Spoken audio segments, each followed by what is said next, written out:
Once again, public notice on result CTET January 2024 CTET January 2024 যেটো আছিল তাৰ কাৰণে আৰু এটা পাবলিক নোটিস আহিছে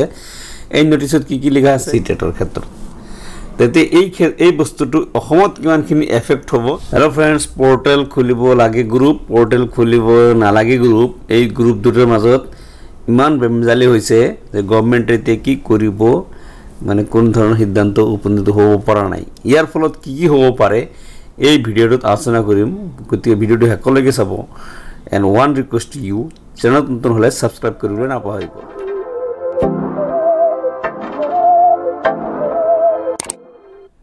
Once again, public notice on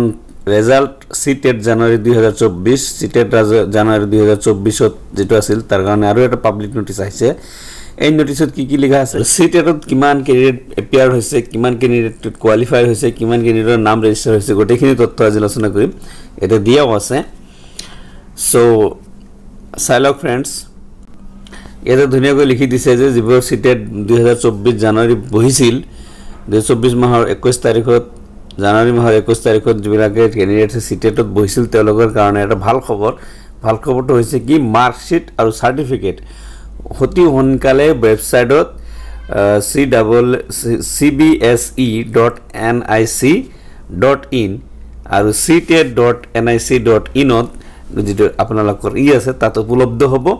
ডিজিলকাৰত উপলব্ধ হ'ব আৰু আপোনালোকে হনকালে তাৰ পৰা ডাউনলোড কৰিব পাৰিব মাৰ্কশিট আৰু সাৰ্টিফিকেট দুয়োটাই তো এটা CTETৰ কাৰণে এটা ভাল খবৰ আৰু তেওঁলোকে নিজৰ দিনৰ মোবাইল নাম্বাৰটো ব্যৱহাৰ কৰি এই দুটা বস্তু বাহিৰ কৰি ল'ব পাৰিব এতিয়াতো CTETৰ ক্যান্ডিডেটৰ ডিটেইলছ ইয়াতে দিয়া আছে চাওক পেপাৰ ওয়াৰত পৰীক্ষাৰ্থী আছিল 9,58,193 জন ৰেজিস্টাৰ হৈছিল তাৰ ভিতৰত পৰীক্ষা দিছে 7,95,231 জন আৰু কোৱালিফাইড হৈছে 1,26,845 জন খুব এটা বেছি অংক পাস কৰা নাই পেপাৰটোত আছিল 17,35,333 জন ৰেজিস্টাৰ কৰিছিল তাৰ পিছত 14,81,242 জন পৰীক্ষাত বহিছিল তাৰ ভিতৰত 1,12,033 জন পৰীক্ষাৰ্থী পাস কৰিছে ইয়াত এলপিত কৈ ইউপিত আৰু কম The candidates are advised to check the result by login on website of CTET and CBSE. যিবিলাকে রেজাল্ট এতিয়ালৈকে চোৱা নাই তেওঁলোকক ৰিকুৱেষ্ট কৰিছে যে আপোনালোকে এই ওয়েবসাইটত গৈ ৰেজাল্টটো চাব পাৰিব চাইলক फ्रेंड्स যে পেপাৰ 1ত যদি আমি এপিয়াৰৰ সংখ্যা ধৰো তেনেহলে 15+% পাস কৰিছে আৰু পেপাৰ 2ত যদি আমি এপিয়াৰৰ সংখ্যা দি ধৰো তেনেহলে 7% only 7% পাস কৰিছে CTETৰ ক্ষেত্ৰত তেতে এই বস্তুটো অসমত কিমানখিনি এফেক্ট হ'ব ইয়াৰ ওপৰত ডিপেন্ড কৰি আছে যদি পোর্টাল ওপেন হয় portal reopen for CTET candidates CTET candidate details যদি পোর্টাল ওপেন হয় তেনেহলে কিমানখিনি ক্যান্ডিডেট মানে হুমাব আৰু যদি CTETৰ ক্যান্ডিডেটৰ ডিটেইলস মই আলোচনা কৰিলুই হেতু যদি অসমৰ ক্ষেত্ৰত কিমানখিনি এফেক্ট পৰিব হে আমি অকমান এটা আন্দাজ কৰি লও তাৰপিছত আলোচনা কৰি আছো Hello friends, paper 1 যদি ধৰো paper 1ত 1,26,845 ক্যান্ডিডেট পাস কৰিছে ইয়াতে যদি সমান মই ধৰি ললো যে সমান স্টেটস এন্ড ইউটিস সমান কৈ পাস কৰিছে তথাপি 34 যদি আমি ডিভাইড কৰো মানে স্টেটস এন্ড ইউটিস মিলে 34 হয় তথাপি তেতিয়াহলে ক্যান্ডিডেট হ'ব 3,730 জন এটা স্টেটত কম বেছি আছে কোনবা স্টেটত বেছি আছে কোনবা স্টেটত কম আছে মই সমান ধৰিলু তথাপি ওভাৰ 3,730 এই 730 টো বাদ দিলু 3,000 ক্যান্ডিডেট অসমত পাস কৰিছে যদি এনেকৈ ধৰো 3,000 ৰ ভিতৰত 100 প্লাস কিমান মাৰ্ক পাইছে এইখিনি কাট অফত এফেক্ট 100% কৰিব যদি খোলে ওপেন পেপাৰ 2 তো এনে আগতে কাট অফ হাই হৈ আছিল কাৰণ পোষ্ট কম আছিল পেপাৰ 2 যদি তেনেকৈ সমান কৈ ধৰাও তথাপি 3,200 200 এনেকৈ বাদ দিলু 200 বা 500 এ বাদ দিলু তথাপি 2700 প্লাস ক্যান্ডিডেট পাস কৰিছে 2700 প্লাস ক্যান্ডিডেট যদি অসমত পাস কৰিছে তেতিয়াহ'লে 2700 ৰ ভিতৰত 100 প্লাস টি কাম নহব ইয়াত 110 প্লাস মাইনাস ক্যান্ডিডেট কিমানখিনি পাইছে কাৰণ 100 প্লাস ক্যান্ডিডেট অসমত তেতিয়া আছিল 110 কাম নহব ফৰ ইউপিএস আপাৰ প্ৰাইমাৰী স্কুলত 110 প্লাস খিনিহে এফেক্ট পেলাব পাৰিব 110 প্লাস ক্যান্ডিডেট কিমানখিনি পাইছে এতিয়া 3000 ৰ ভিতৰত এটো হৈছে কোৱেশ্চন মাৰ্ক ফ্ৰেন্ডছ লগতে এটা আছে নিউজ ডিএলএড এলাউ অনাৰেবল হাই কোৰ্টৰ পিটিশনাৰ মতে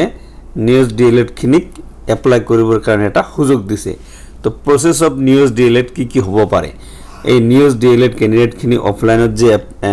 এপ্লিকেশন কৰি আছে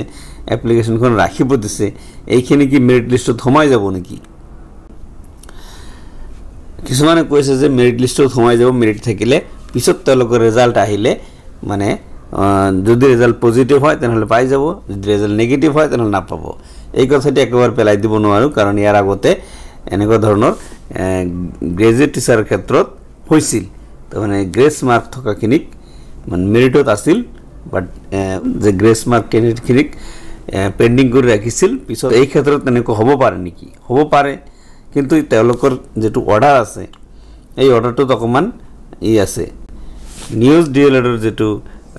আমাৰ হাই কোৰ্টৰ ই আছে তাত কিন্তু কোনো ধৰণৰ পোষ্ট ৰিজাৰ্ভেশন কৰিব দিয়া নাই জাস্ট অকমান কৈছে যে এপ্লিকেশনটো ৰাখি দিওক যদি এপইন্টমেন্ট প্ৰসেস হোৱাত তেওঁলোকৰ কিবা এটা এপ্লাই আহিব বা কিবা এটা ডিক্লাৰেশন আহিব সেই ডিক্লাৰেশন ভিত্তিত তেওঁলোকৰ কাৰণে এই কৰা হ'ব জাস্ট খালি অকল এপ্লিকেশনখন ৰাখিব দিছিল বা এপ্লিকেশনখন ৰাখিব দিছে ফ্ৰেন্ডছ এই গোটেইখিনি আলোচনা হৈছে ৰিওপেন হ'বনে এতিয়ালৈকে যিখিনি খবৰ সেইখিনি হৈছে মানে বন্ধ থাকিব না খুলিব এই ধৰণৰ কোনো ধৰণৰ এতিয়ালৈকে আলোচনা হোৱা নাই দুয়োটা টিমে দৌৰি আছে ৰিওপেন হ'ব লাগে বুলি আকৌ ৰিওপেন হ'ব নালাগে বুলি দুয়োটা মানুহৰ কিবা না কিবা যুক্তি আছে দুয়োজন পক্ষেই মানে আমাৰ আমলা বিষয়ৰ লগত বা মিনিষ্টাৰৰ লগত আলোচনা কৰি আছে এটা কোন ধৰণৰ সিদ্ধান্তত হ'ব পৰা নাই কাৰণ আপোনালোকে জানে যে যেতিয়াই কোন ধৰণৰ সিলেকশন প্ৰসেস হয় তাত এটা কমিটি থাকে এই কমিটিৰ ওপৰত ভালেখিনি বস্তু নিৰ্ভৰ কৰে তেতিয়া কমিটি সিদ্ধান্ত ল'ব যে পোৰ্টেল ৰিওপেন হ'বনে নহ'ব কিন্তু এতিয়ালৈকে কোনো খবৰ নাই পোৰ্টেল ৰিওপেন হ'বনে নহ'ব এটো তো আছেই পোৰ্টেল ৰিওপেন হোৱা নোহাৰ ক্ষেত্ৰত টেট টিচাৰ ৰিক্ৰুটমেন্ট টেট বা সিটেট টিচাৰ ৰিক্ৰুটমেন্ট যেটো ডিলে হ'ব এটো আমাৰ মোটামুটি হৈ গল ডিলে হ'ব পাৰে মানে মই যদিও হ'ব পাৰে লিখিছো কিন্তু ডিলে হ'ব বুলি লিখিব পাৰি আমি কাৰণ যেহেতুকে দুয়োটা টিমে দৌৰি আছে কিবা না কিবা এটা এফেক্ট হ'বই সেই এফেক্টৰ ফলত আৰু এটা এফেক্ট আহিব পাৰে হিয়া হৈছে ইলেকশন আৰ্জেন্ট ইলেকশনৰ আগত যদি এপইন্টমেন্ট খিনি দিব পাৰিলে হয় তেনহলে হৈ গলে হয় এতে কিমানখিনি বস্তুখিনি এফেক্ট হয় এই এফেক্টৰ ফলত যদি ইলেকশন আৰ্জেন্ট আহি যায় তেনহলে ইলেকশনটো আগত হ'ব আৰু ৰিক্ৰুটমেন্টটো পিছত হ'ব এটো মোটামুটি স্পষ্ট কৰিব পৰা যায় কাৰণ ইলেকশন আৰ্জেন্ট যিকোনো পৰিস্থিতিতে ইলেকশন আৰ্জেন্টটো বেছি গুৰুত্ব দিয়া হয় গতিকে এই দুটা মানে গ্ৰুপৰ মাজত যদি হয় মানে তেনহলে এফেক্ট হয় তেনহলে প্ৰসেসটো ডিলে হ'ব আৰু কিছুমান ক্যান্ডিডেট আছে যে নিউজ যে এলাউ কৰি আছে বা এলাউ কৰিব পাৰে এটো অকল অসমৰ প্ৰবলেম নহয় এটো গোটেই দেশৰ এটা বস্তু এটো চলি আছে বিভিন্ন ষ্টেটত এটো চলি আছে আপিল ৰিআপিল এইবিলাক চলি আছে তো তেওঁলোকৰ যিখিনি কথা তেওঁলোকে কৈছে যে 6 মান্থৰ কাৰণে আমাক 20 লাগিলে ব্ৰিজ কোৰ্স দিওক ফৰ এনআইএছ ডিএলএড হোল্ডাৰ এনসিটিৰ ফালৰ পৰা এটো আলোচনা চলি আছে যে 6 মান্থৰ ব্ৰিজ কোৰ্স ডিপ্লাই এটো যেটো 2 ইয়াৰ্স ডিপ্লোমা আছে 2 ইয়াৰ্স ডিপ্লোমাৰ ইকুইভ্যালেন্ট কৰা যাব পাৰে কাৰণ তেওঁলোকে অলৰেডি 18 মহিয়া কৰি আছে আৰু যদি 6 মান্থৰ ব্ৰিজ কোৰ্স দিয়ে তেনহলে 2 ইয়াৰ্স ডিপ্লোমাৰ সমান হ'ব পাৰে এটোৰ কিবা এটা প্ৰস্তাৱ চলি আছে যদি এটো পাস হৈ যায় তেতিয়াহলে যিবিলাকৰ নিউজ হোল্ডাৰ আছে মানে নিউজৰ পৰা ডিএলএড কৰিছে নিউজৰ এটা ডিএল মোড যেবিলাকে নিউজৰ পৰা ডিএলএড কৰিছে তেওঁলোকে 6 মান্থ আৰু কোৰ্স কৰিব লাগিব পাৰে হেখত আমি আলোচনা কৰিব পাৰো কাট অফ এনালাইসিস টু কি হ'ব পাৰে পোৰ্টেল ওপেন হলে বা পোৰ্টেল ওপেন নহলে তো হিষ্ট্ৰীৰ ভিতৰত এইটোই কাট অফ কম গলে হয় কিন্তু যদি ওপেন হয় তেনেহলে কাট অফ ডেফিনেটলি হাই হ'ব লো হোৱাৰ সম্ভাৱনা নাই কাট অফৰ কি হ'ব মানে যদি ওপেন হয় তেনেহলে গোটেইখিনি সিটেড ক্যান্ডিডেট আহি যাব তেতিয়ালে কাট অফ অকমান হাই হ'ব বেছি হাই নহয় যদিও অকমান হাই হ'ব আৰু যদি নহলে হয় তেনেহলে মোটামুটি যিমানবাৰ কাট অফ হৈছে তাতকৈ যে এটো ডেফিনেটলি এটা কম কাট অফ হলে হয় হেতু আমি বহুতৰ পৰা এনালাইসিস কৰি বুজা গৈছে কাৰণ দুটা ইয়াতে ক্যান্ডিডেট কম হৈ আছে এটা হৈছে নিউজৰ ক্যান্ডিডেট আৰু লগতে বিএড ফৰ এলপি এই দুটা বস্তু হতে মানে ইনভ্যালিড বা ইনইকুইভ্যালেন্ট হোৱাৰ কাৰণে বহুখিনি ক্যান্ডিডেট এপ্লিকেশন কৰিব পৰা নাছিল So friends, thank you for watching the video. এই ভিডিওটো ভাল লাগিলে লাইক এটা কৰি দিব লগত আপোনাৰ ফ্ৰেন্ডছৰ লগত শেয়াৰ কৰি দিব যাতে হিও গম পায় কিবা জানিবলৈ হলে কমেন্টস কৰিব মোক and one request to you channel নতুন হলে সাবস্ক্ৰাইব কৰিবলৈ নাপাহৰিব so সকলোলৈকে বেষ্ট অফ লাক জনাই আজিৰ ভিডিওৰ পৰা বিদায় লৈছো থ্যাংক ইউ